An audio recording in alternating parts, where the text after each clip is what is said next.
George Eliot, Middlemarch, Book 2, Old and Young, Chapter 13. First Gent. How class your man? As better than the most, or seeming better, worse beneath that cloak, as saint or knave, pilgrim or hypocrite? Second Gent. Nay, tell me how you class your wealth of books, the drifted relics of all time, as well sort them at once by size and livery. Vellum, tall copies, and the common calf will hardly cover more diversity than all your labels cunningly devised to class your unread authors. In consequence of what he had heard from Fred, Mr. Vincy determined to speak with Mr. Bulstrode in his private room at the bank at 1:30, when he was usually free from other callers. But a visitor had come in at 1 o'clock, and Mr. Bulstrode had so much to say to him that there was little chance of the interview being over in half an hour. The banker's speech was fluent, but it was also copious, and he used up an appreciable amount of time in brief, meditative pauses. Do not imagine his sickly aspect to have been of the yellow, black-haired sort. He had a pale blonde skin, thin grey besprinkled brown hair, light grey eyes, and a large forehead. Loud men called his subdued tone an undertone, and sometimes implied that it was inconsistent with openness, though there seems to be no reason why a loud man should not be given to concealment of anything except his own voice, unless it can be shown that Holy Writ has placed the seat of candour in the lungs.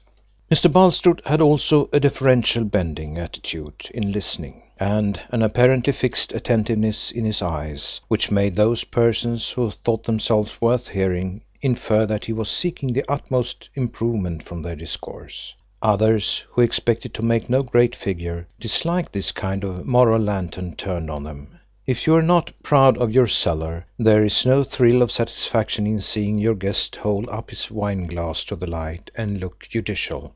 Such joys are reserved for conscious merit. Hence Mr. Bulstrode's close attention was not agreeable to the publicans and sinners in Middlemarch. It was attributed by some to his being a Pharisee, and by others to his being evangelical. Less superficial reasoners among them wished to know who his father and grandfather were, observing that 25 years ago nobody had ever heard of a Bulstrode in Middlemarch. To his present visitor, Lydgate, the scrutinizing look was a matter of indifference. He simply formed an unfavourable opinion of the banker's constitution, and concluded that he had an eager inward life, with little enjoyment of tangible things. "I shall be exceedingly obliged if you will look in on me here occasionally, Mr. Lydgate," the banker observed, after a brief pause, "if, as I dare to hope, I have the privilege of finding you a valuable coadjutor in the interesting matter of hospital management. There will be many questions which we shall need to discuss in private. As to the new hospital, which is nearly finished, I shall consider what you have said about the advantages of the special destination for fevers. The decision will rest with me, for though Lord Medlicott has given the land and timber for the building, he is not disposed to give his personal attention to the object." "There are few things better worth the pains in a provincial town like this," said Lydgate. "A fine fever hospital, in addition to the old infirmary, might be the nucleus of a medical school here, when once we get our medical reforms. And what would do more for medical education than the spread of such schools over the country? A born provincial man who has a grain of public spirit as well as a few ideas should do what he can to resist the rush of everything that is a little better than common towards London. Any valid professional aims may often find a freer, if not a richer field in the provinces." One of Lydgate's gifts was a voice habitually deep and sonorous, yet capable of becoming very low and gentle at the right moment. About his ordinary bearing there was a certain fling, a fearless expectation of success, a confidence in his own powers, and integrity much fortified by contempt for petty obstacles or seductions of which he had no experience. But this proud openness was made lovable by an expression of unaffected goodwill. Mr. Bulstrode perhaps liked him the better for the difference between them in pitch and manners. He certainly liked him the better, as Rosamond did, for being a stranger in Middlemarch. One can begin so many things with a new person, even begin to be a better man. I shall rejoice to furnish your seal with fuller opportunities, Mr. Bulstrode answered. I mean by confiding to you the superintendence of my new hospital, should a mature knowledge favour that issue. For I am determined that so great an object shall not be shackled by our two physicians. Indeed, I am encouraged to consider your advent in this town as a gracious indication that a more manifest blessing is now to be awarded to my efforts, which have hitherto been much withstood. With regard to the old infirmary, we have gained the initial point, I mean your election, and now I hope you will not shrink from incurring a certain amount of jealousy and dislike from your professional brethren by presenting yourself as a reformer. I will not profess bravery, said Lydgate, smiling, but I acknowledge a good deal of pleasure in fighting, and I should not care for my profession if I did not believe that better methods were to be found and enforced there as well as everywhere else. The standard of that profession is low in Middlemarch, my dear sir, said the banker. I mean in knowledge and skill, not in social status, for our medical men are most of them connected with respectable townspeople here. My own imperfect health has induced me to give some attention to those palliative resources which the divine mercy has placed within our reach. I have consulted eminent men in the metropolis, and I am painfully aware of the backwardness under which medical treatment labours in our provincial districts. Yes, with our present medical rules and education, one must be satisfied now and then to meet with a fair practitioner. As to the higher questions which determine the starting point of a diagnosis, as to the philosophy of medical evidence, any glimmering of these can only come from a scientific culture, of which country practitioners have usually no more notion than the man in the moon. Mr. Bulstrode, bending and looking intently, found the form which Lydgate had given to his agreement not quite suited to his comprehension. Under such circumstances a judicious man changes the topic, and enters on ground where his own gifts may be more useful. I am aware, he said, that the peculiar bias of medical ability is towards material means. Nevertheless, Mr. Lydgate, I hope we shall not vary in sentiment as to a measure in which you are not likely to be actively concerned, but in which your sympathetic concurrence may be an aid to me. You recognize, I hope, the existence of spiritual interests in your patients? Certainly I do, but those words are apt to cover different meanings to different minds. Precisely, and on such subjects wrong teaching is as fatal as no teaching. Now, a point which I have much at heart to secure is a new regulation as to clerical attendance at the old infirmary. The building stands in Mr. Fairbrother's parish. You know Mr. Fairbrother? I have seen him. He gave me his vote. I must call to thank him. He seems a very bright, pleasant little fellow, and I understand he is a naturalist. Mr. Fairbrother, my dear sir, is a man deeply painful to contemplate. I suppose there is not a clergyman in this country who has greater talents. Mr. Bulstrode paused and looked meditative.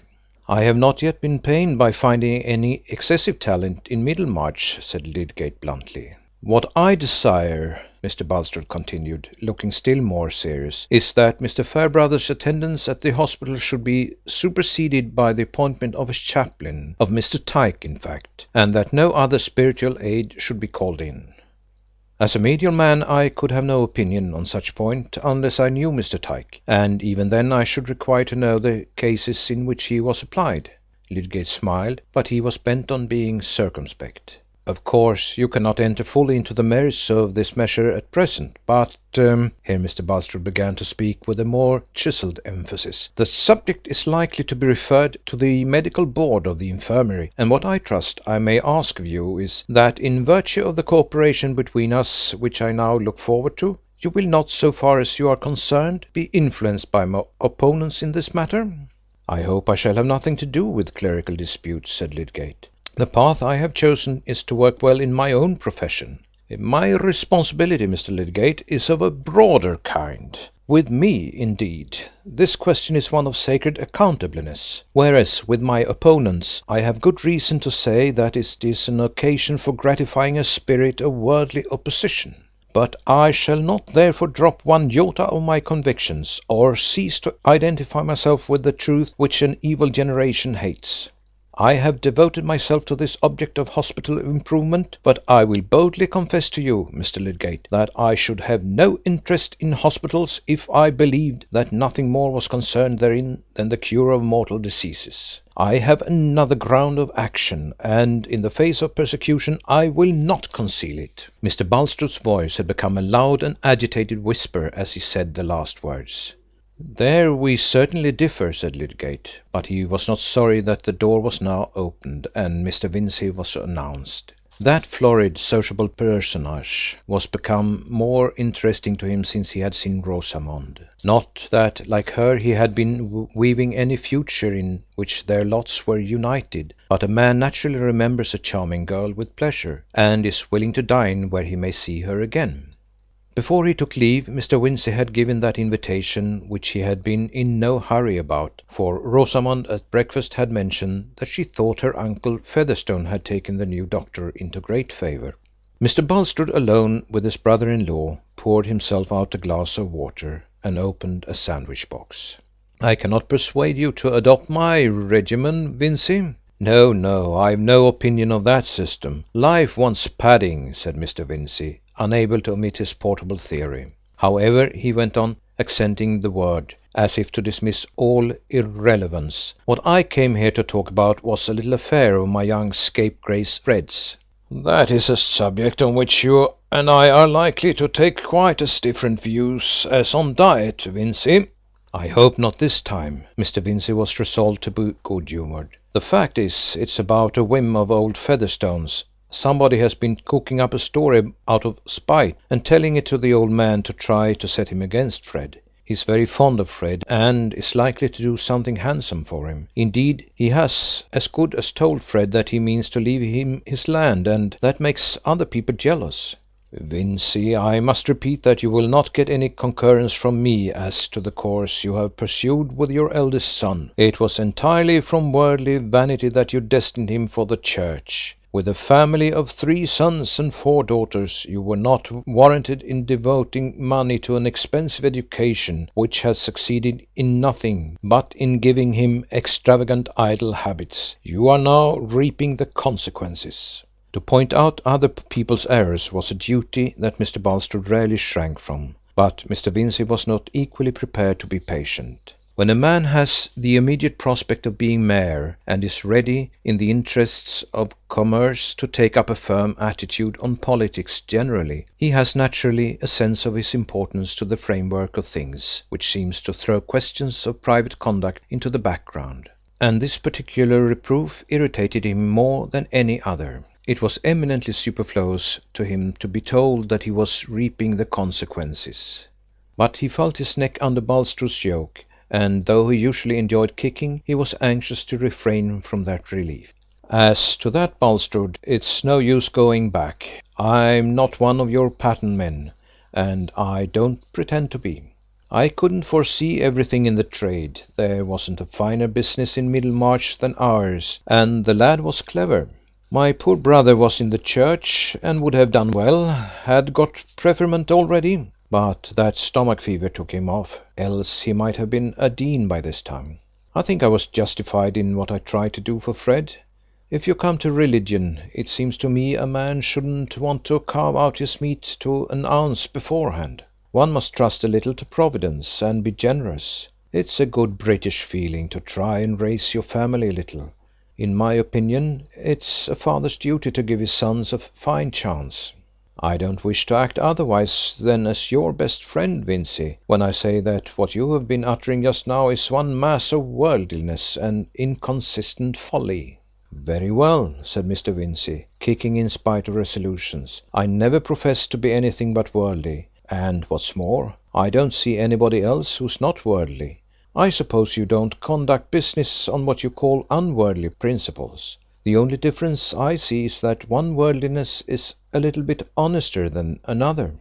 "This kind of discussion is unfruitful, Vincy," said Mr. Bulstrode, who, finishing his sandwich, had thrown himself back in his chair and shaded his eyes as if weary.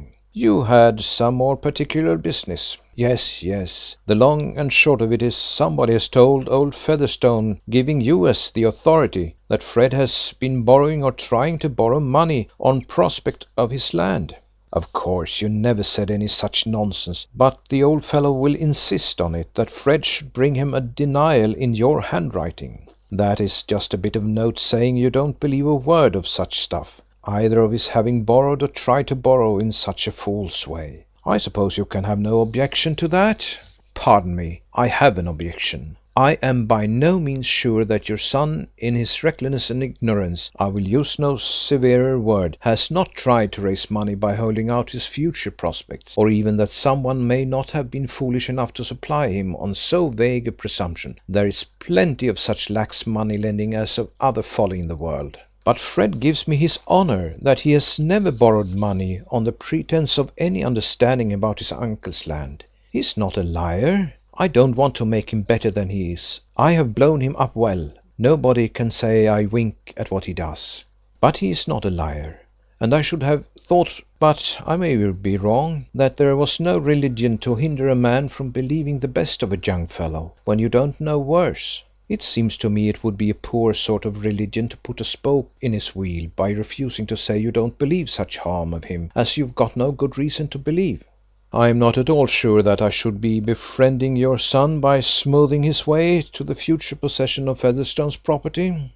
I cannot regard wealth as a blessing to those who use it simply as a harvest for this world. You do not like to hear these things, Vincy, but on this occasion I feel called upon to tell you that I have no motive for furthering such a disposition of property as that which you refer to. I do not shrink from saying that it will not tend to your son's eternal welfare or to the glory of God. Why then should you expect me to pen this kind of affidavit, which has no object but to keep up a foolish partiality and secure a foolish bequest?